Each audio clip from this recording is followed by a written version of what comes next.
अगली खबर का रुख करते हैं। मध्य प्रदेश में धर्मांतरण के मुद्दे पर सरकार ने सख्त रुख अपनाने के संकेत दिए हैं। बता दें कि प्रदेश के गृह मंत्री नरोत्तम मिश्रा ने बड़ा बयान देते हुए कहा है कि विदेशों से फंडिंग आती है और विदेशी फंडिंग का गलत उपयोग कर धर्मांतरण कराने वाले एनजीओ और पीएफआई जैसे संगठनों की भूमिका की पूरी जांच की जा रही है। तो जांच में दोषी पाए जाने वालों पर सख्त कार्रवाई की जाएगी। आपको बता दें कि हाल ही में गृहमंत्री नरोत्तम मिश्रा ने कहा था कि पॉपुलर फ्रंट ऑफ इंडिया यानी कि पीएफआई द्वारा धर्मांतरण कराने की शिकायतें लगातार मिल रही हैं और इस काम में विदेशी धन का इस्तेमाल किए जाने की जानकारी मिली है। इसकी जांच की जाएगी कि यह धन कहां से आ रहा है और इसे कहां खर्च किया जा रहा है।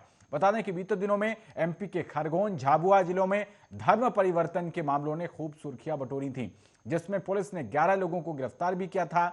गंजवा सौदा धर्मांतरण मामले पर गृहमंत्री ने कहा कि इस घटना की जांच की जा रही है। इस मामले में 4 लोगों को हिरासत में लिया गया है और ऐसे मामलों की पुनरावृत्ति ना हो, दोबारा से इसी तरीके की घटनाएं ना हो, इसकी भी कोशिश की जाएगी। तो बता दें कि विदिशा जिले के गंजवा सौदा में एक मिशनरी स्कूल पर दक्षिणपंथी संगठन के लोगों ने पथराव की घटना सामने आई थी और स्कूल पर आरोप है कि स्कूल में 8 बच्चों का धर्म परिवर्तन कराया गया। कहा जा रहा है कि इसी बात से गुस्साए दक्षिणपंथी संगठन के कार्यकर्ताओं द्वारा स्कूल पर पथराव किया गया था। हालांकि जब पथराव हुआ उस वक्त स्कूल में बच्चे परीक्षा दे रहे थे।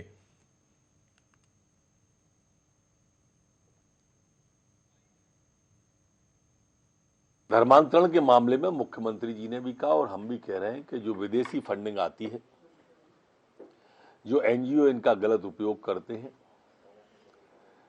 पीएफआई जैसे संगठन उपयोग गलत कर लेते हैं, इनकी हम जांच करा रहे हैं और जांच में जो भी दोषी होगा उसके खिलाफ सौदा की घटना है, उसका प्रकार और स्वरूप थोड़ा भिन्न है विदेशी फंडिंग से, लेकिन जांच के दायरे में ऐसे सभी रहेंगी जगह। 4 लोग उसमें हिरासत में लिए गए हैं और पुनरावृत्ति। तो वहीं मध्य प्रदेश के नक्सल प्रभावित इलाके बालाघाट में एक हफ्ते के भीतर नक्सलियों ने दूसरी वारदात को अंजाम दिया है। हट्टा पुलिस थाना क्षेत्र में आने वाले गोदरी पुलिस चौकी के बनग्राम, बोदल झोला और बटकरी के बीच पहाड़ी पर सड़क बनाने वाली मशीनरी को निशाना बनाया गया है। इस दौरान नक्सलियों ने 2 ट्रैक्टरों के साथ साथ कंक्रीट मिक्स करने वाली मशीनों को आग लगा दी। ये सड़क बनाने का काम लांजी निवासी देवेंद्र लिल्हारे के पास है और नक्सलियों ने घटनास्थल पर बैनर भी टांगे हैं। इसमें लिखा गया है कि 10 दिसंबर को छत्तीसगढ़ और महाराष्ट्र में बंद की मांग की है। बैनर पर लिखा है कि शोषित और उत्पीड़ित जनता के नेता कामरेड जीवा उर्फ मिलिंद तेल तुमंडे, सेक्रेटरी और केंद्रीय कमेटी के सदस्य सहित 26 कॉमरेड्स की हत्या के विरोध में 10 दिसंबर को महाराष्ट्र, मध्य प्रदेश और छत्तीसगढ़ राज्य बंद सफल बनाएं। यह अपील भाकपा माओवादी महाराष्ट्र, मध्य प्रदेश, छत्तीसगढ़ जोनल कमेटी ने की है। बालाघाट एसपी अभिषेक तिवारी ने घटना की पुष्टि की है और उन्होंने साथ ही कहा है कि बोदाल झोला के पास चल रहे सीमेंट सड़क निर्माण कार्य में लगे वाहनों को जलाने की घटना सामने आई है। नक्सलियों ने इसे सोमवार शाम को अंजाम दिया है। क्षेत्र में सीआरपीएफ और हॉक फोर्स के जवान सर्चिंग कर रहे हैं। 4 दिन पहले नक्सलियों ने ग्राम कोरका में रोड रोलर को जला दिया था। नक्सली नहीं चाहते कि इन क्षेत्रों में विकास कार्य हों, ये उनकी बौखलाहट का नतीजा है। उन्होंने कहा कि आगे इन इलाकों में निर्माण कार्य कर रही एजेंसियों को सुरक्षा मुहैया कराई जाएगी।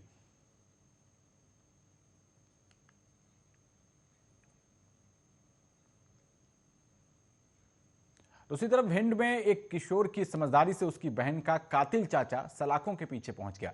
पुलिस ने मंगलवार शाम को इस ऑनर किलिंग के मामले का खुलासा किया है, जिसमें बताया जा रहा है कि 2 दिन पहले भाई बहन देहात थाने में अपनी बड़ी बहन की गुमशुदगी की शिकायत करने पहुंचे थे, जहां उन्होंने बताया था कि उनकी बड़ी बहन 1 दिसंबर से लापता है। जब दोनों भाई बहन से पुलिस ने बात की तो उन्होंने अपने फौजी चाचा पर शक जाहिर किया और बहन के साथ कुछ कर देने की बात कही, जिस पर पुलिस ने अपहरण का मामला दर्ज कर लिया और वरिष्ठ अधिकारियों को इस बात की जानकारी दी। इसके बाद सीएसपी आनंद राय ने एक विशेष दल गठित कर देहात थाना प्रभारी को जांच में लगा दिया।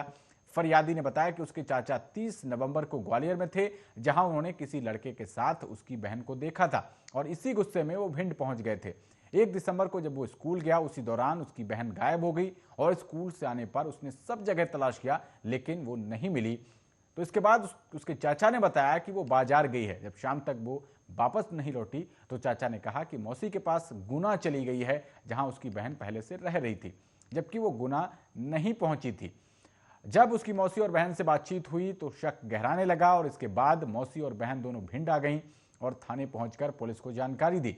पुलिस पूछताछ में आरोपी चाचा ने बताया कि उसने ग्वालियर में एक मॉल के बाहर खड़ी कार में 3 लड़कों के साथ अपनी भतीजी को देखा था, जिससे गुस्से में आकर उसने भतीजी का गला घोंट दिया और ट्रैक्टर में रखकर उसका शव नदी के किनारे ले गया और इसे एक कंबल में लपेटकर बड़े पत्थर से बांधकर नदी में फेंक दिया। पुलिस ने गोताखोरों की मदद से शव नदी से निकलवाकर पोस्टमार्टम के लिए भेज दिया है और आरोपी पर हत्या का मामला दर्ज कर उसे गिरफ्तार कर लिया है। सीएसपी आनंद राय ने प्रेस कॉन्फ्रेंस कर इस मामले की पूरी जानकारी दी।